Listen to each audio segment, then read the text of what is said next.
અમારા કિન્નર સમાજના કોઈ ગરડા ઘર નથી, હું આ ગર્વથી કહું છું. યુટ્યુબ પરથી અથવા તો કોઈ પણ વોટ્સઅપ યુનિવર્સિટીના જેવા મેસેજો આવે છે એના પરથી આપણે ના ઓળખી શકીએ કે કિન્નર કોણ છે. ટ્રાન્સ અને કિન્નર એમાં જમીન આસમાનનો ફરક છે. યુટ્યુબની ઉપર ખાલી નાખો ને કિન્નરો કી અંતિમ યાત્રા ઢાઢાઢાન તો ऐसा नहीं देख सकते, ये नहीं हो सकता, कुछ अपशकुन हो जाता है.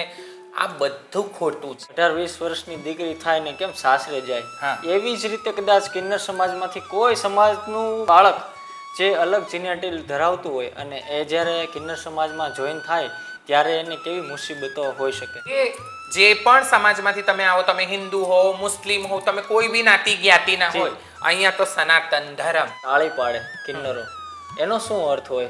એ સારા માટે કે કેવી રીતે? સમાજની અંદર શરૂઆતમાં મેં આવી તો મને બહુ ડર લાગતો. દાદી દેખાવમાં એકદમ મતલબ કોઈ કડક ધનિષ્ઠ બૈરી અને અવાજ એકદમ કડક, એટલે હું તો જોઈને ડરી જતી નાની ઉંમરથી. તો હેલો દોસ્તો, નમસ્કાર. હું ચિરાગ પરમાર ફરી એકવાર આપની સાથે વાત વિશેષ ચેનલ પર વિશેષ વ્યક્તિઓ આવતા હોય છે.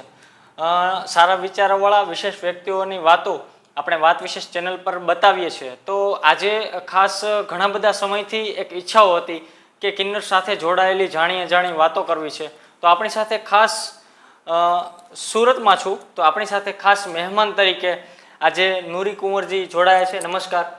નમસ્કાર જી, શરૂઆત કરીએ આપના જીવનની. સોશિયલ મીડિયામાં ને ઘણી જગ્યાએ હું જોતો હોઉં છું કે આપની જે સેવા છે ખૂબ લોકો વખાણે છે, જોવે છે. કિન્નર તરીકે એક આપનો સેવા કરવાનો વિચાર આવ્યો અને જે આપણે ટ્રસ્ટ સાથે જોડાયેલો છો એની શરૂઆતથી વાતો કરજો. ગુજરાતી છું, ગરવી ગુજરાતની સુરતની ધરતી પર અમે પેદા થયા. જી. મનથી બીજા માટે કંઈક કરવાનું એ તો બાળપણથી બધાને શીખવેલું હોય છે. જ્યારે તરુણ અવસ્થામાં આવી અને ખબર પડી કે મેં બીજા કરતાં કંઈક અલગ છું અને એ અલગતા એવી છે કે જેને લોકો ધિક્કારે છે, અને આ સમાજમાં જ્યારે આવી મેં તો શરૂઆતમાં તો બધું તકલીફ હતી, પણ પછી ધીરે ધીરે મારા દાદી અને બીજા લોકોની જોડે મન મળ્યું અને એમના સાનિધ્યમાં બહુ સારી સારી વસ્તુ જાણવા શીખવા મળી. તો કે બેટા બાળક આપણે કબૂતર એ લોકોના માટે કંઈ ચણ નાખવું જોઈએ, ગલીમાં કૂતરા માટે આ તે માટે પાણી મૂકવું જોઈએ. તો એવી નાની નાની વાતો શીખતી હતી. ધીરે ધીરે કહેવાય ને કે લોકોને જ મેં મારા આદર્શ ગણવાનું ચાલુ કર્યું. કોઈ સારા વ્યક્તિ સારું કામ કરે તો એમના સાનિધ્યમાં આવીને એ કામ આપણે કેમ તરીકે કરીએ અને કેમ કરીને આપણે એની અંદર સારું વધારે કરી શકીએ છીએ, એ બધું કરતી રહી. 2015માં એવા સારા અમુક ભાઈઓ જોડે અને અમારા સમાજના પણ બેન છે અમિતા કુંવર, અમે બધાએ મળીને એક ટ્રસ્ટની શરૂઆત કરી. એના પહેલાં તો એમ જ વિચારેલું હતું કે આપણે કંઈ બી સારું કરીએ છીએ તો કોઈને બતાવવાની શું જરૂર છે. પરંતુ જ્યારે આજની દુનિયા આપણે જોઈએ તો આપણા પાડોશીની અંદર શું દુઃખ છે કે આપણા પાડોશમાં શું થઈ રહ્યું છે એની ખબર બી સોશિયલ મીડિયાથી મળે છે. તો હવે એવું ખબર પડી કે જ્યાં લખાણ હશે ત્યાં વંચાણ હશે. જે તમે આ બધું નોટ કરશો અને રાખશો તમારી પાસે તો લોકો સુધી પહોંચશે. તો પછી ટ્રસ્ટની સ્થાપના થઈ, Navodaya trust. Navodaya trust LGBTQIA community માટે કામ કરે છે, કિન્નર સમાજ માટે કામ કરે છે અને મહિલા અને બાળકો માટે કામ કરીએ છીએ અમે. જી, સુરત ગુજરાતમાં લગભગ કેટલી સંખ્યાઓ હશે કિન્નર સમાજમાં? લગભગ સુરત મેગા સિટી પણ છે અને હવે વેલ સેટેડ છે, એટલે અહીંયા માઇગ્રન્ટ પોપ્યુલેશનના જે અમારા સમાજના લોકો છે હવે એ ધીરે ધીરે વધી રહ્યા છે. આપણે જાણીએ જ છે કે હવે આ સિટી ડાયમંડ સિટી છે, બધી વેલ સેટેડ બધી સુખ સુવિધાઓ છે. તો બીજા પ્રદેશના જેવી રીતે ભાઈ બહેનો અહીંયા વધી રહ્યા છે એવી રીતે આ સમાજના લોકો પણ વધે છે. ટોટલ એપ્રોક્સિમેટ અમે એમ વિચારી લો કે સુરતની અંદર જોવા જઈએ તો 5,000-4,000 જેટલા પોતાની જાતને કિન્નર તરીકે ગણાવતા વ્યક્તિઓ છે. LGBTQની એટલી જ એ હશે અમાઉન્ટ, અને એની અંદરથી જો કાઢો તો 2,500થી વધારે કિન્નર લોકો છે કે જે પોતાની જાતને કિન્નર ગણે છે અને સુરતમાં રહે છે. અને એમાં પણ પ્રકાર હોઈ શકે કે ઘણા કિન્નરો અખડા સાથે હોય, ઘણા કિન્નરો ન હોય. તો એક અલગ અલગ જે ઘણા બધા રસ્તાઓ છે કિન્નરોના, એમાં સાચા કિન્નરો અથવા તો ખોટા કિન્નરો એને ઓળખવા કેમ જાહેર સમાજ માટે આ જરૂરી છે? આના પાછળ બહુ બધા મિથ છે અને વ્યક્તિઓના મગજની અંદર અલગ અલગ ધારણાઓ છે. હું એટલું કહીશ કે તમે કોઈ પણ યુટ્યુબ પરથી અથવા તો કોઈ પણ વોટ્સઅપ યુનિવર્સિટીના જેવા મેસેજો આવે છે એના પરથી આપણે ના ઓળખી શકીએ કે કિન્નર કોણ છે, કોણ સાચા છે, કોણ ખોટા છે. મારા હિસાબે તમે કિન્નર કોને ગણશો અને તમે કોને કહી શકો કે આ કિન્નર છે? કે જે પોતાના ઘર પરિવારથી દુઃખી થઈને, ઘર પરિવારમાંથી પોતે સ્ત્રી બી નથી ને પુરુષ બી નથી, એ વસ્તુના કારણે ઘરમાંથી ત્યજી દેવામાં આવ્યું છે અને પોતાના ગુરુ દાદગુરુના સાનિધ્યમાં રહે છે અને એક એવો જીવન જીવે છે જે સંન્યાસી જીવન છે. આપણે કોઈ સામાન્ય સ્ત્રી પુરુષના પગ નથી પડતા. આપણે જે સાધુ સંતો હોય છે, જેણે કંઈક મેળવ્યું આ દુનિયા સંસારને છોડીને કંઈક ભગવાન તરફ આગળ વધ્યા, આપણે એમને પગે લાગીએ છીએ. તો એવી જ રીતે જે વ્યક્તિઓ આ સાંસારિક હાય આ બધી વસ્તુઓની કૂટમાર છોડીને, એક સાંસારિક જીવન છોડીને આ રીતેનું જો સંન્યાસ્ત જીવન જીવી રહ્યા છે પોતાના ગુરુ દાદગુરુના સાનિધ્યમાં, જો કિન્નર પ્રથા ને કિન્નર સમાજ કોઈ આજનું કાલનું નથી, આ તો પુરાણોથી આવેલું છે. આ શિખંડી સમયનો આપણો ભારત છે. આપણે એ વિચારવું જોઈએ, આપણે કેટલા બી ડિજિટલ થઈ જઈએ પણ આજે આપણે આપણી સંસ્કૃતિને બચાવવા માટેની જદ્દોજહેદ કરીએ છીએ. એની અંદર આપણે પિઝા બર્ગરની પાછળ એટલા વિરાન થઈ ગયા છે કે આપણને આપણા ઘરના ગામના રોટલા દેખાતા નથી. આજે આપણે બીજું બધું એટલું જોઈ લઈએ કે જે અસલ હોય છે, જે પોતાના ગુરુ દાદગુરુની પાછળ જીવન જીવીએ છીએ, આપણે એને જોતા નથી. તો મારા હિસાબે તો જે સમાજમાં જોડાઈને ચાલે છે, જે પોતાના ગુરુદાત ગુરુની જોડે રહે છે, એને હું કિન્નર ગણું છું. બીજાની પોતાની મરજી છે. જુઓ આજે એવું થઈ ગયું છે કે મતલબ એટલું આગળ વિજ્ઞાન નીકળી ગયું છે, લોકો સર્જરીઝ બી કરાવી લે છે, લોકો પોતાની લાઈફને બદલવા માંગે છે. ટ્રાન્સ અને કિન્નર એમાં જમીન આસમાનનો ફરક છે. કોઈ સંપૂર્ણપણે પુરુષમાંથી સ્ત્રી બની જાય છે અથવા તો સંપૂર્ણપણે પુરુષમાંથી સ્ત્રી ને સ્ત્રીમાંથી પુરુષ બની જાય છે. એ ટ્રાન્સ છે, પોતાનું આખું જીવન એ પછી પુરુષ તરીકે જ જીવશે, ભલે સ્ત્રી તરીકે જન્મ થયો, પોતાની જિંદગી પુરુષ તરીકે જીવશે ને કોઈ પુરુષ હશે સ્ત્રી તરીકે જીવશે. પરંતુ અમે એ બંનેની વચ્ચે રહીએ છીએ, એક સંન્યાસ્ત જીવન જીવીએ છીએ. માતાજી, તમે વાત કરી કે પુરુષને સ્ત્રી બનવું છે, સ્ત્રીને પુરુષ બનવું છે, એ જે ટ્રાન્સજેન્ડર છે અને કિન્નરોની બંનેની અલગ વાત છે. તો સામાન્ય રીતે મારે થોડું વિજ્ઞાનને લક્ષીને વાત કરવી છે કે કિન્નર એટલે શું? કંઈ રંગસૂત્રોની ઘણી બધી ડૉક્ટરીના તમે જોયો તો એના રિપોર્ટ પ્રમાણે અલગ અલગ સૂત્રો જે એના ફેરફારો થતા હોય એના કારણે કિન્નરોનો જન્મ થાય. તો આ શું સત્ય છે? અને એની થોડી ભાષા, વિજ્ઞાનની ભાષામાં જો કદાચ તમે કહી શકો. જ્યારે સૌ પ્રથમ વાર મલેરિયા વ્યક્તિઓમાં ફેલાયા હતા, દુનિયાની અંદર મલેરિયાની શરૂઆત થઈ હતી, તો એની પાછળ બહુ બધું મિથ લેવામાં આવતું હતું કે આ કોઈક બલાઓ છે અથવા તો કોઈ આત્માઓ છે, અતૃપ્ત જે વ્યક્તિઓને સંપર્કમાં લે છે. બધું જ્યારે આગળ વિજ્ઞાન વધ્યું, એની પાછળના કારણો શોધ્યા, ત્યારે આપણને ઈલાજ શોધવાનું મળ્યું. કિન્નરો જેનેટિકલ રીતે આપણા શુક્રાણુની અંદર ફરક પડે છે, જે XY છે, YY છે, એ બધાની અસરોના લીધે કિન્નરોમાં બદલાવ થાય છે, એ વાત સાચી છે. પરંતુ એની જોડે જોડે આપણે એ પણ વિચારવું પડશે કે વ્યક્તિનું શરીર અને વ્યક્તિની આત્મા અલગ હોઈ શકે છે. કોઈ સ્ત્રી એવી હોઈ શકે છે કે જે પૂરી પ્રોપર સ્ત્રી તરીકે પેદા થઈ છે, પરંતુ એને પોતાની જાતને સ્ત્રી તરીકે માનવું નહીં. એ ટોમ બોય રીતે ફરે છે, વાળ કાપીને છોકરાઓ જોડે પોતાની જાતને વધારે શાંત અનુભવે છે, એ લોકોની વચ્ચે કમ્ફર્ટ રહે છે. અને કેટલી એવા બાળકો હોય છે જે પુરુષ તરીકે જન્મ લેતા હોય પ્રોપર, પરંતુ એની અંદર છોકરીઓના ગુણ હોય, એમને છોકરીઓ જોડે ફરવાનું ગમતું હોય. નાનપણમાં આ વસ્તુ નથી એટલી બધી મેઝરમાઇઝ થતી, કેમ કે નાનપણમાં બધા બાળક સાથે રમે છે, પરંતુ જ્યારે તરુણ અવસ્થામાં આવી જાય છે ત્યારે એ લોકોને ખબર પડે છે કે અમે જે છે અને અમારું જે શરીર મળેલું છે એ બંને અલગ છે. તો આને સમજવા તમારે LGBTQI એમાં સમજવું આગળ પડે. અને જે તમે કીધું એ ઇન્ટરસેક્સમાં આવે કે જે પેદા થાય છે એ લોકોના અંગો ઉપાંગોની અંદર જ ઉણપ હોય છે, સ્ત્રીના પણ હોય છે, પુરુષના પણ હોય છે. અને એ કોઈ રીતે પણ એક તરીકે પોતાનું જીવન નહીં જીવી શકશે. ના તો એ પ્રોપર સ્ત્રી બની શકશે વિધાઉટ એની સર્જરી, ના પ્રોપર પુરુષ તરીકે રહી શકશે. તો એને શસ્ત્રક્રિયાનો સહારો લેવો પડે છે. સાથે સાથે એ લોકોની અંદર તમને પુરુષના અંગો પણ જોવા મળશે, સ્ત્રીના અંગો જે કિન્નર કહેવાય ને, ઓરિજિનલ જન્મથી કિન્નર જે અમારા સમાજમાં વધારે પડતા હોય છે. તો એ વસ્તુ છે એ આખી અલગ છે. બીજો એક સવાલ છે કે કિન્નરોને હાલના યુવાનો કેવા નજરથી જોવે છે? હવે થોડો બદલાવ છે, સ્વીકારે છે પણ સમાજ અને સન્માન પણ આપે છે. તો યુવાનો જે લોકો કંઈ નથી સન્માન આપતા અથવા તો જે સન્માન આપે છે એવા લોકો માટે શું સંદેશો આપશો યુવાનો માટે? મેં બહુ જ આ વસ્તુને લઈને હવે ખુશ છું. જુઓ, કિન્નરોની જોડેનો લોકોનો વર્તાવની પાછળ સ્ટેટ વાઇઝ પણ અસર થાય છે. આપણું ગુજરાત એમ શાંત છે, બધી વસ્તુની અંદર પરિપક્વ છે ને બધાને અપનાવી લેવા વાળું છે. તો આ વસ્તુ બહુ જ સરસ થઈ ગઈ છે પહેલા કરતાં, કે લોકોની અંદર અવેરનેસ આવી છે. હવે લોકોને એવા સબ્જેક્ટો મળે છે, જેવી રીતે અમારા નવોદયની અંદર મેડિકલના બાળકો આવે છે, જે લો શીખતા હોય એ બાળકો આવે છે LLB કરતા, અને એ લોકો અમારા પર રિસર્ચ કરવાનું કહે છે. આર્કિટેક્ટનું પણ શીખતા હોય એ લોકો પણ, ભાઈ આ સમાજ કેવી રીતે રહી રહ્યું છે, એ કેવી રીતે હજુ વેલ સેટેડ થઈ શકે છે, એમને કેવી કેવી સુવિધાઓની જરૂર હોય છે. એટલે દરેક રીતે લોકો સ્ત્રી પુરુષની પછી હવે કિન્નરોને સ્થાન આલે છે, જે બહુ સરસ છે. પણ હું આ પણ અફસોસથી કહું છું કે આ બેબી સ્ટેપ છે, બહુ ધીમી ગતિ છે. અને બીજી વસ્તુ એ કે હજુ પણ બહુ બધા એવા લેવલો છે કે જ્યાં કિન્નરોને જે હક મળવું જોઈએ નથી મળતું. એજ્યુકેશન લેવલને આપણે લઈ લઈએ, આપણે મેડિકલ લાઇનની અંદર લઈ લઈએ, આપણે બીજી બહુ બધી એવી જગ્યા છે કે જ્યાં એ લોકોને વધારે પ્રાવધાનની જરૂર છે, ત્યાં એમને નથી મળતું અને ખોટા લોકો એનો ફાયદો ઉપાડે છે. સરકારે જે બંધારણમાં કિન્નરો માટે ખાસ અલગથી કોલમ મૂકી છે, તો જે પહેલા કરતા ને હવે થોડો બદલાવ છે, સારું છે. પણ તમે મેં તમારું ઇન્ટરવ્યુ જોયું કે બીજા રાજ્યો કરતાં હવે ગુજરાતમાં પણ થોડું પરિવર્તન જોઈએ, ગુજરાત સરકાર માટે પણ, કે કિન્નરોને કંઈક જગ્યાઓ વધારવી અથવા એમના હિત માટે કંઈક કાર્ય થાય. તો સરકારને શું કહેશો?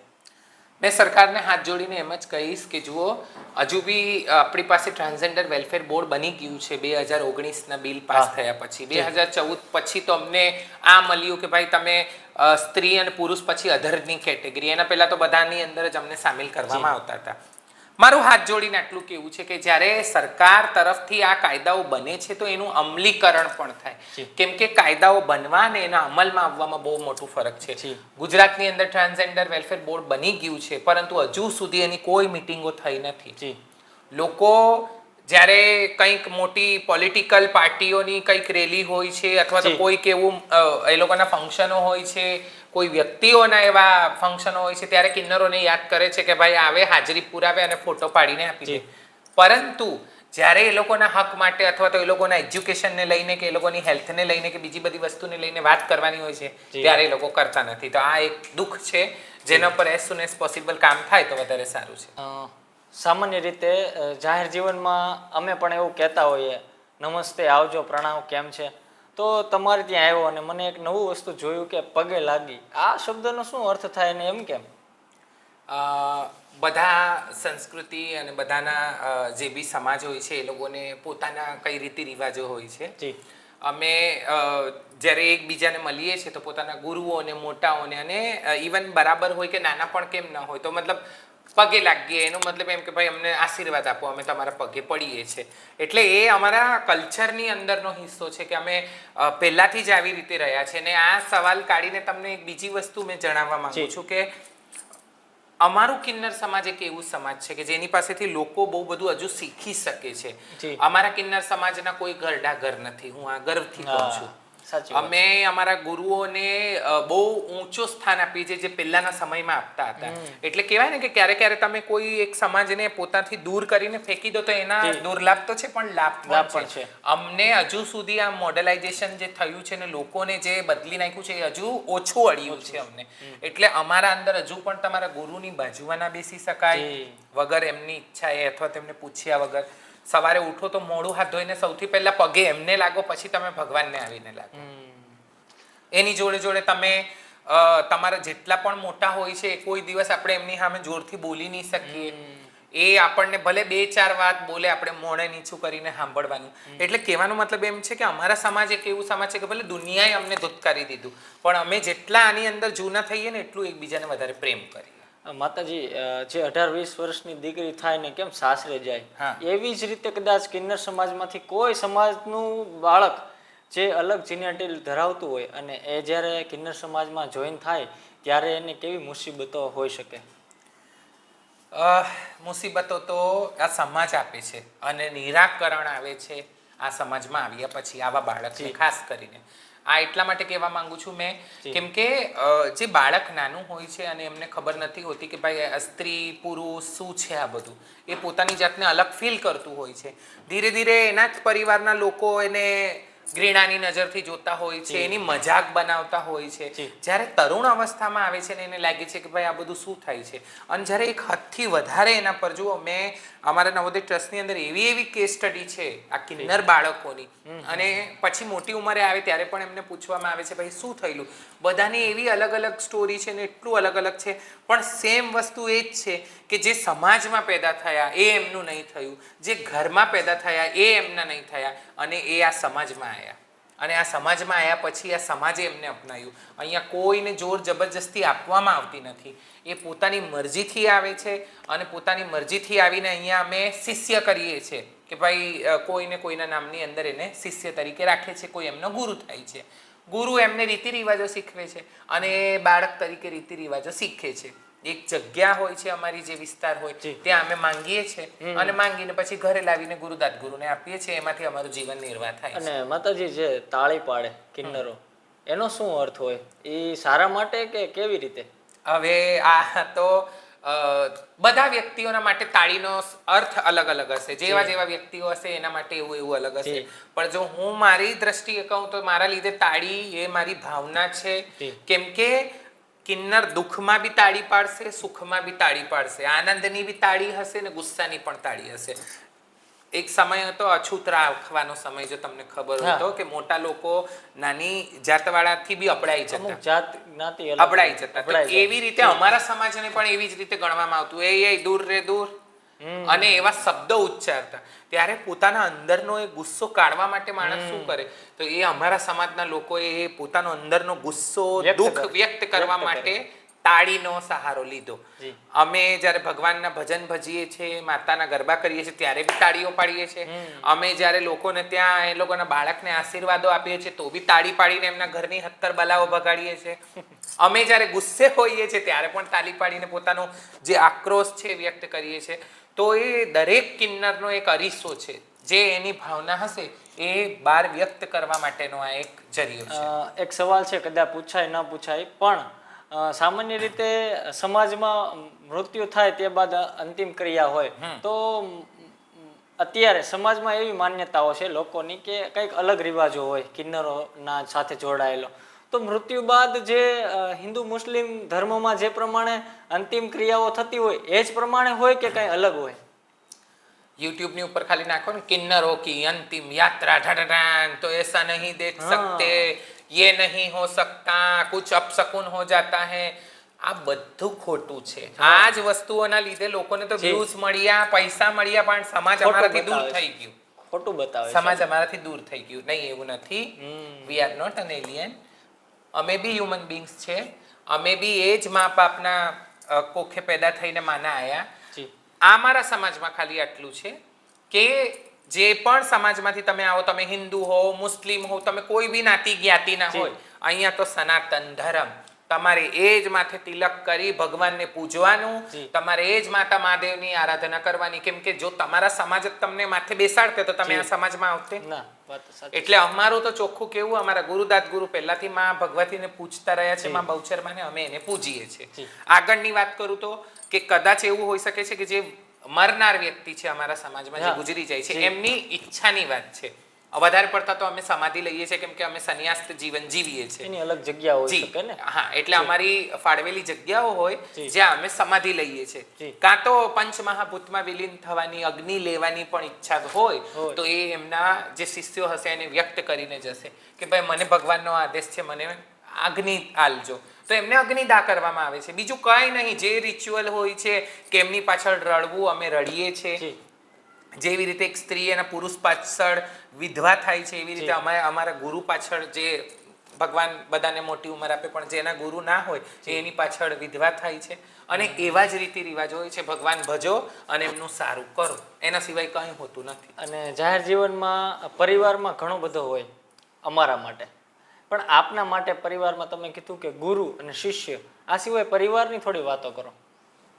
પરિવારની વાતો કરવા માટે તો મારે બહુ પાછળ જવું પડશે, કેમ કે પરિવાર જ પાછળ જતું રહ્યું. એવું એટલે આ જે કિન્નર સમાજમાં જોડાયા પછીનું અથવા ભલે આપના જે ઘર પરિવાર મા બાપની વાત નથી પણ આપ કિન્નર પરિવાર સમાજમાં હવે જોડાયેલા મારું છો. આ જ થઈ ગયું છે અને મારા જેવા જે હોય છે જે બહેનો જે ભાઈઓ જેમને અમારા પ્રત્યે પ્રેમ હોય છે, આ રૂપાળી રાખડી ગઈ, ભાઈઓ આયા, હા મેં એમના ઘરે ગઈ, ભાઈઓના ઘરે રાખડી બાંધી, તો અમારા માટે હવે જે હેત પ્રેમ રાખે છે, જે અમારા માટે મનમાં ભાવના રાખે છે, એ જ ખમ્મા મારું પરિવાર છે. સાચી. અને અમારા સમાજની અંદર મતલબ એક એવું થઈ ગયું છે કે લોકો આવે છે કંઈક હોય તો, જેવી રીતે મેં તમને પહેલા કીધું ફોટા પાડવા છે, કઈ વાત છે તો આયા અને શાંતિથી જય માતાજી નીકળી ગયા. પરંતુ વાસ્તવિકતા એનાથી અલગ છે. આ સમાજનો હકીકતમાં જે વ્યક્તિ છે એને પ્રેમની જરૂર છે, હૂંફની જરૂર છે. કોઈ એને બેન તરીકે માને, કોઈ એને સહેલી તરીકે માને. તો ભગવાનનો લાખ એહસાન છે, મારા જીવનમાં સારા વ્યક્તિઓ આયા જે મને હેત પ્રેમ આપે. અને એવી જ રીતે હવે પરિવાર છે જે મારા જેવા ભાઈઓ છે, બહેનો છે જે મને માને છે પોતાનું, એ મારું પરિવાર છે. અને આ કિન્નર સમાજ મારો પરિવાર છે. થોડા દિવસ પહેલા મેં એક ન્યૂઝ જોયા કે કિન્નરે પોતાનું ઘર છોડ્યા બાદ કિન્નર સમાજમાં એન્ટ્રી કરી અને પછી એના પિતાના, એના મા બાપના ઘરે જે મિલકતનો ભાગ પડતો હોય એના તરફી જે કોર્ટમાં કેસ ચલાવ્યો અને એના વિશે લડતા હતા. એટલે મને એવો વિચાર આવ્યો સહજ સ્વભાવ કે આ તમને સવાલ કરવો છે કે આવું પણ બને છે કે ઘર છોડ્યા બાદ પણ મિલકત માંગી શકે ખરું? જુઓ, સૌથી પહેલી વસ્તુ એ છે કે જો મને મારા માતા પિતાએ જન્મ આપ્યો છે તો શું મેં કિન્નર છું એના માટે મારો કંઈ હક નથી? પહેલા તો મને એ કહો તમે. બાળકની કોઈ મા બાપ પોતાના જેમના ખોળે હાંપોલું બી પેદા થયું હોય ને તો એ બી એને મા બાપને જ હોદે છે. અમે બી એ જ મા બાપના હતા જે મા બાપના તમે હતા. અમારું અને તમારી અંદર એક જ વસ્તુ છે કે અમારા મા બાપ એક છે. જે તમારું હક છે અમારું કેમ નથી? અને બીજી વસ્તુ એ, જો સરકારી રીતે જો એમના હકો એમને આલવા તૈયાર હોય અથવા તો હેત પ્રેમથી આલતા હોય તો એ લોકો છોડી દે. પણ એ પણ વસ્તુ હોય છે ને કેટલી વાર કે અમારા બીજા બી સગા હોય અથવા તો અમારું બી જીવન હોય, અમારા માતા પિતાએ તો કહીને ગયા હોય કે દીકરા તમે આવજો જજો. અમારા સમાજમાં બહુ બધા એવા વ્યક્તિઓ છે કે જે એમના ઘરે બોલાવે છે બહુ વર્ષો પછી, તો હવે જવા આવવાનું ચાલુ કરી દીધું છે. તો તમારા મા બાપ જ્યારે ફરક નથી કરતા, મા બાપને જો એના બાળકને, કિન્નર બાળકને ના આલવું હોતે તો એ પહેલા વસિયત નહીં કરી દેતે કે ભાઈ અમે આને નથી આલવાના, અમને આને નામ બાર કરી દીધું છે, એને બાકાત કરી દીધું છે. જ્યારે માતા પિતા જેની મિલકત છે તે આલવા માંગે છે એટલા માટે જેણે કોઈ એવી વસિયત નથી કરી, તો તમને એને આલવામાં શું દુઃખ છે? અને ભગવાન નહીં કરે તમારા ભાઈનો, બેનનો જે કિન્નર છે અને તમે એનો હક મારી લો કેમ કે એ તો નથી અમારી જોડે, સમાજમાં નથી, નહીં, અને નહીં કરે નારાયણ કોને ખબર, 7 જન્મ હોય છે, અને તમારે ત્યાં કોઈ કિન્નર બાળક પેદા થઈ ગયું તો પછી શું કરશો? તમારું ગ્રેજ્યુએશન જાણવું છે, ભણેલા કેટલા છો? મેં ભણી બહુ ઓછું છું પણ જીવનમાં ઘણી વધારે છું. પહેલાથી સારા વ્યક્તિઓના સાનિધ્યમાં રહી છું. હું આ સમાજમાં આવ્યા પછી મેં મારું 12th કમ્પ્લીટ કર્યું. એટલે મેં બહુ ઓછી ઉંમરમાં આવી અને ભણેલી ઓછી હતી. પણ આ સમાજની અંદર શરૂઆતમાં મેં આવી તો મને બહુ ડર લાગતો. દાદી દેખાવમાં એકદમ મતલબ કોઈ ધનિષ્ઠ બૈરી અને અવાજ એકદમ કડક, એટલે હું તો જોઈને ડરી જતી નાની ઉંમર હતી. તો જ્યારે ધીરે ધીરે એમની અંદર ગુલી મળી, હું રડતી હતી ને એ મને હાથ ફેરવતા હતા. કેટલા વર્ષની ઉંમર હશે જ્યારે અહીંયા? 17-18 વર્ષે હું અહીંયા આવી. પણ 3-4 વર્ષનો જે મારો ઘરની પછીનો જે સમય હતો, મતલબ હું ઘરથી ભાગીને પછી 2-3 વર્ષ રખડી છું કે કંઈ ને કંઈ મને આશરો મળશે, ના મળ્યો. અને એના પછી હું અહીંયા આવી. તો કહેવાનું મતલબ એ કે આજે આપણી જે બેન દીકરીઓ હોય છે એ જ્યારે જાય છે ઘરે તો જાનૈયાઓ જાન લઈને આવે છે, 500 ને ખવડાવીને આપણે એમને પ્રેમથી મોકલીએ છીએ. પછી પણ એ રોજ ફોન કરતા હોય, મમ્મી આવું છે, આમ છે, તેમ છે. અને અમે કોને કહેવા જઈએ કે અમને શું દુઃખ છે, અહીંયા આયા તો અમને ગભરામણ લાગે છે, આ બધા વધારે તીખું ખાય છે, હું તો આટલું તીખું નહીં ખાઈ શકતી, રાત્રે હોતા સમયે મને દૂધની આદત છે, હું કોને કહેવા જાઉં? એટલે કહેવાનો મતલબ એ સમય ગાળ્યા પછી જ્યારે એકબીજાથી પ્રેમ આવ્યું ને, હકીકતમાં અમને એકબીજાથી સૌથી પહેલા સહાનુભૂતિ થાય છે કે આ સમયે મને ઘર છોડવામાં એટલી તકલીફ થઈ. મારા ગુરુદાત ગુરુને એ લોકોને એ સમયે, જે સમયે આ તો કંઈ જાણતા બી નહીં હતા ને કંઈ હતું બી નહીં, એમને કેટલું દુઃખ થયું હશે. પ્રેમ વધ્યું અને અહીંયા આવ્યા પછી મને ધીરે રહીને બધી વસ્તુની છુટ્ટી આપવામાં આવી. તું તારી રીતે ભણવું હોય આગળનું તો કર, તું સમાજ સેવાના કામોમાં એ થા. એટલે એક વિશ્વાસ કેળવીને હવે આ બધા કામો કરવામાં એમની જ એક મોટી હાથ છે, મારા દાદીજીની, મારા ગુરુજીની, મારા જેટલા બી અહીંયા હાથે રહે છે મારા સમાજના લોકો, કે હું આ કરી શકું છું. જી, અમારા ઇન્ટરવ્યૂ માટે આપે ખૂબ સમય આપ્યો એ બદલ આપનો ખૂબ ખૂબ આભાર, ધન્યવાદ. Thank you.